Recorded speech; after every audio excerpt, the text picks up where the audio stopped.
जरूरी नहीं पर वीडियो को डिसलाइक या लाइक कर दिया करें। इस मूवी का नाम है द बास्केटबॉल डायरीज। तो कहानी के शुरू में हम एक लड़के को देखते हैं जिसका नाम जिम था। उसको क्लास में टीचर बहुत ही बुरी तरह से मार रहे होते हैं। जिम जो कि एक शरारती लड़का था, वो अपने टीचर से कहता है, क्या आपको तो मारना भी नहीं आता? अभी तो मैंने एंजॉय करना शुरू किया था। जिस बात पर उसके टीचर को गुस्सा आ जाता है। वो कहते हैं, अगर तुम चाहो तो इसे हम कल भी शुरू कर सकते हैं। इतने में क्लास भी खत्म हो गई थी। जिम अब अपने तीनों दोस्तों के साथ क्लास से बाहर आता है। इसके दोस्त इसकी तरह ही बहुत ही शरारती थे। ये चारों सिगरेट पिया करते थे। हालांकि उम्र में बहुत छोटे थे। ये बहुत शरारती करते और कोई भी काम करने से पहले सोचा तक नहीं करते थे कि आखिर वो कर क्या रहे हैं, ये काम गलत है या सही। यहाँ तक कि ये टिश्यू पर थिनर को डालकर स्मेल सूंघा करते थे। इनका मानना ये था कि उससे नशा होता है। पर जिम के अंदर एक खास बात थी, वो बास्केटबॉल बहुत अच्छे तरीके से खेला करता था। एक दिन इनका मैच होता है जिसमें जिम बास्केटबॉल मैच बहुत ही शानदार तरीके से खेलता है और जीत भी जाता है। मगर मैच के दौरान जिम का दूसरा दोस्त वो लॉकर रूम में जाकर दूसरी टीम के खिलाड़ियों की घड़ियां, उनका कीमती सामान और पैसे तक चोरी कर लेता है। जब जिम मैच को जीतने के बाद दोस्तों के साथ बाहर आता है तो यहीं पर उनके सामने दूसरी टीम के खिलाड़ी खड़े थे जो ये कह रहे थे कि तुमने हमारा जो कीमती सामान चोरी किया है वो हमें वापस कर दो। पर जिम और उसके दोस्त इस बात को मानने के लिए तैयार ही नहीं थे,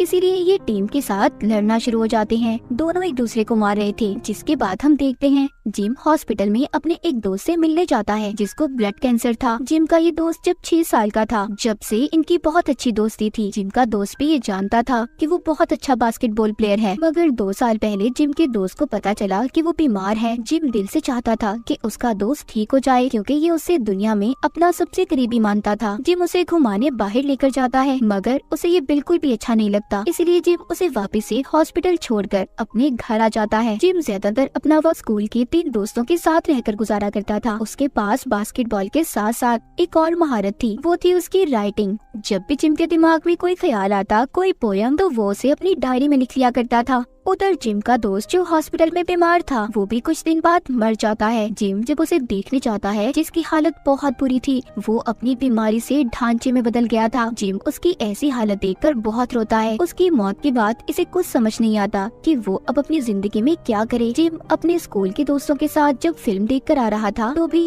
वो बहुत दुखी था। वो बस अपने दोस्त की मौत के बारे में ही सोच रहा था, इसीलिए वो अपने दोस्तों को छोड़कर एक बेसमेंट में जाता है जहाँ पर कुछ लोग बैठे हीरोइन का नशा कर रहे थे। जिम वहाँ पर पहली बार उनसे इंजेक्शन लेकर खुद को लगा लेता है और उसे लगाने के बाद तो जिम का जैसे दुख दर्द सब कुछ खत्म हो गया था। वो एक अलग ही दुनिया में पहुँच गया था। और जब ये अपने घर आता है, इसकी मॉम इसकी ऐसी हालत देखकर बहुत ज्यादा परेशान होती है। जिम अपनी मॉम से कहता है कि मॉम मुझे छोड़ दें, आप कुछ नहीं जानती। अब आहिस्ता आहिस्ता जिम और उसके दोस्तों ने इस नशे को करना शुरू कर दिया था। यहाँ से शुरू हुई थी जिम की बर्बादी। पहले तो ये हफ्ते में 1 दफा ही करते थे, फिर 2 दिन, और फिर आहिस्ता आहिस्ता इन्हें ऐसा लगने लगा कि इन्हें हर वक्त वो नशा चाहिए। मगर इस नशे के लिए बहुत सारे पैसे चाहिए थे, इसीलिए रात को जब एक बूढ़ी औरत अपने घर जा रही थी तो ये उसका पर्स चोरी कर लेते हैं। यहाँ तक कि जिम का एक दोस्त उस बूढ़ी औरत को बहुत मारता है। अगले दिन स्कूल में जब ये लोग चर्च में जाते हैं तो वहाँ पर फादर इन्हें अंदर आने का कहते हैं। जिम जाने से मना कर देता है और कहता है कि आज मैं चर्च में नहीं आऊंगा। पर फादर के कहने पर वो चला जाता है और जिम को कन्फेस रूम में बिठाया गया था। दरअसल ये एक ऐसा कमरा था जहाँ पर एक इंसान फादर के सामने दिल की बात कहा करते थे जो फादर और उस इंसान के दरमियान में ही रहा करती थी। यहाँ पर जिम फादर को सब बताना चाहता था, अपने बुरे काम, अपने नशे के बारे में, मगर कुछ भी नहीं बताता। वो रोज ये सोचता बस आज वो नशा करेगा जो आखिरी बार होगा। पर वो दिन कभी आया ही नहीं कि जिम ने नशे को छोड़ा हो। नशा अब उसकी आदत बन चुकी थी, क्योंकि किसी भी चीज की आदत छोड़ना इंसान के लिए बहुत मुश्किल है। एक दिन जिम स्कूल के बाथरूम में नशा कर रहा था जहाँ पर इसके मैच का कोच इसे देख लेता है। जिम नशे में था, कोच उसका फायदा उठाने की कोशिश करता है और उसे पैसे भी देता है। पर जिम को जब थोड़ा सा होश आया था तो वो उसे मारकर वहाँ से भगा देता है। अगले दिन जिम का मैच था। ये मैच से पहले भी नशा करता है। यहाँ पर इसी का एक दोस्त इसे मना कर रहा था, कहता है कि ऐसा मत करो यार, पर ये उसकी बात नहीं मानते और उसे छोड़कर तीनों दोस्त नशे की गोलियां ले लेते हैं।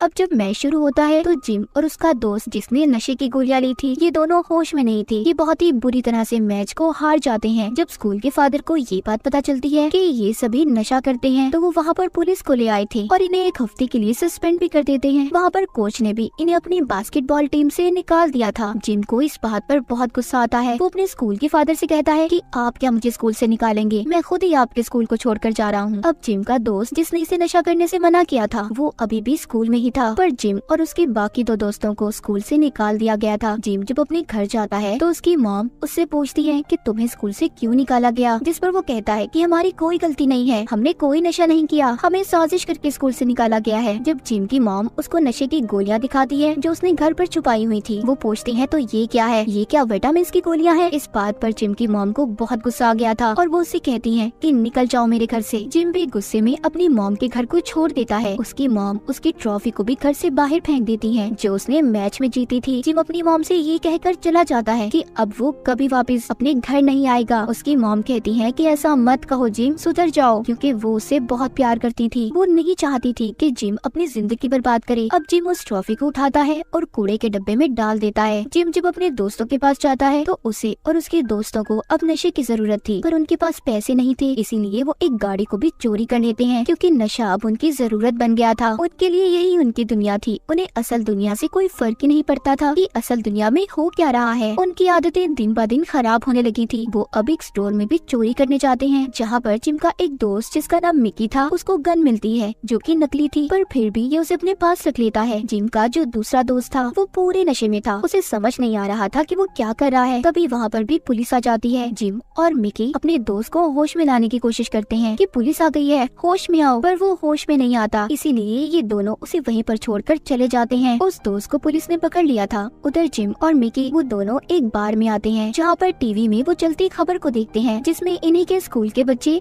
जो कि अब मैच में आगे जाने के लिए सिलेक्ट हो गए थे, उन्होंने अपने मॉम डैड के सर को फख्र से बुलंद कर दिया था। जब जिम और मिकी इस खबर को देखते हैं तो उदास हो जाते हैं क्योंकि ये कभी इनका भी ख्वाब हुआ करता था। जिम अब अपनी मॉम के पास जाता है मगर वो छुपकर अपनी मॉम को देख रहा था क्योंकि उसके अंदर हिम्मत ही नहीं थी कि जिंदगी में इतनी गलतियां करने के बाद ये अपनी मॉम का सामना कर सके। इसीलिए दोबारा से ये उसी जगह पर आ जाता है जहाँ पर ये नशा किया करता था। तभी वहाँ पर एक आदमी आता है जो जिम को बहुत मार रहा था क्योंकि जिम ने उसकी दोस्त को नशा दिया था जिससे उसकी मौत होने वाली थी। जिम उस आदमी से कहता है कि इसमें मेरी क्या गलती थी, तुम्हारी दोस्त ने उस नशे को हजम नहीं किया। पर वो आदमी उसे बहुत मारता है और सीढ़ियों से भी नीचे गिरा देता है। जिम के दिमाग ने अब काम करना भी बंद कर दिया था। उसको अलग अलग तरह से हेलुसिनेट होना शुरू हो जाता है। कभी उसे नजर आता है कि वो बास्केटबॉल खेल रहा है जिसके नेट में आग लगी हुई है, लेकिन ये सब उसका सिर्फ ख्याल था। वो आदमी उसे मारकर बर्फ के ऊपर गिरा गया था। तभी यहाँ पर एक और आदमी आता है जिसका नाम रेगी था। जिम जब नशा नहीं करता था तो रेगी इसके साथ बास्केटबॉल प्रैक्टिस किया करता था। उसे ये बात पता थी कि जिम एक बहुत अच्छा प्लेयर है, इसीलिए ये उसे उठाकर अपने घर ले जाता है। जब जिम को होश आता है तो वो रेगी के घर से जाना चाहता था। जब वो अपने कोट की जेब को चेक करता है तो उसमें उसकी नशे की दवाई नहीं थी। जिम उस आदमी से कहता है कि तुम मेरे नशे की दवाई मुझे दे दो, पर वो कहता है नहीं, मैं ऐसे तुम्हें तुम्हारी जिंदगी बर्बाद करने नहीं दे सकता। वो उसी के सामने उसकी नशे की दवाई को पानी में फ्लैश कर देता है। जिम को उस पर गुस्सा आ रहा था। वो अपने कंट्रोल से बाहर हो जाता है और रेगी से कहता है कि तुमने मेरे नशे को जाया किया, अब तुम मुझे इसके पैसे दोगे। पर रेगी उसे पकड़ लेता है और कहता है कि तुम यहाँ से अब कहीं नहीं जाओगे जब तक तुम खुद पर कंट्रोल ना कर लो। वो उसके कमरे के आगे पहरेदारों की तरह बैठ जाता है। नशा ना करने की वजह से जिम की हालत बहुत ज्यादा खराब थी, मगर अब आहिस्ता आहिस्ता वो नॉर्मल हो रहा था। जब सुबह होती है तो रेगी उससे कहता है कि मैं अपने काम पर जा रहा हूँ, तुम यहीं पर रहना। रेगी के जाने के बाद जिम खुद पर कंट्रोल करने की कोशिश करता है पर नहीं कर पाता। उसे एक बार फिर पूरी दुनिया घूमती नजर आ रही थी।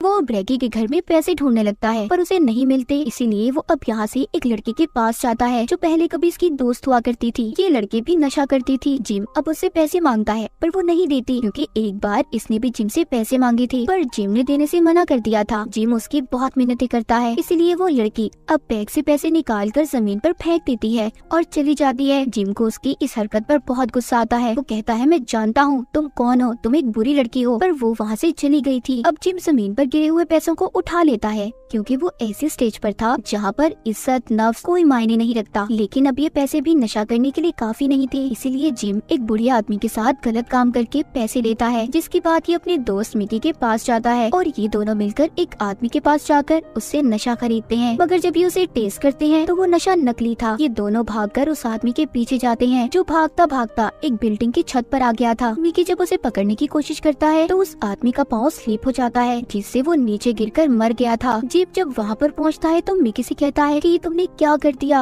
अब हमें कोई नहीं बचा सकता, तुमने उसे मार दिया। और जब मिकी नीचे जाकर चेक करता है तो कुछ गैंग के लोग आकर उसे पकड़ लेते हैं और बहुत मारते हैं। पुलिस ने भी उसे पकड़ लिया था। इतना सब होने के बाद भी जिम को समझ नहीं आई थी। वो दोबारा से अपनी मॉम के पास जाता है और कहता है कि प्लीज मॉम मुझे पैसे दे दो, मैं आपका बेटा हूँ, मेरे साथ ऐसा मत करो। पर उसकी मॉम उसे पैसे नहीं देती क्योंकि वो जानती थी कि अगर उन्होंने उसे पैसे दिए तो वो नशा करेगा और अब उसकी मॉम ऐसा नहीं चाहती थी। तो इसीलिए वो पुलिस को फोन करती हैं क्योंकि वो ये सोच रही थी कि शायद जिम जेल में रहे तो नशे की आदत को वो छोड़ देगा। जिम को पुलिस वहाँ पर आकर पकड़ कर ले जाती है। वो अपनी मॉम से यही कह रहा था, प्लीज मॉम मुझे बचा लें, मैं सुधर जाऊंगा। पर उसकी मॉम उसकी एक नहीं सुनती। जिम ने जितने भी गुनाह किए थे उसे 6 महीने की सजा दी जाती है। इन 6 महीनों में वो अपनी डायरी जो लिखता था उसे भी पूरा कर लेता है। और जब 6 महीने बाद वो जेल से बाहर आया तो हम उसे एक स्टेज के बाहर देखते हैं। दरअसल यहाँ पर उसने अपनी पोइट्री शायरी को पढ़ना था जो उसने अपनी डायरी में लिखी थी। तभी वहाँ पर उसका दोस्त आता है जिसको पुलिस ने सबसे पहले पकड़ा था। वो कहता है, जिम मेरे पास एक बहुत अच्छा नशा है। पर जिम कहता है, नहीं,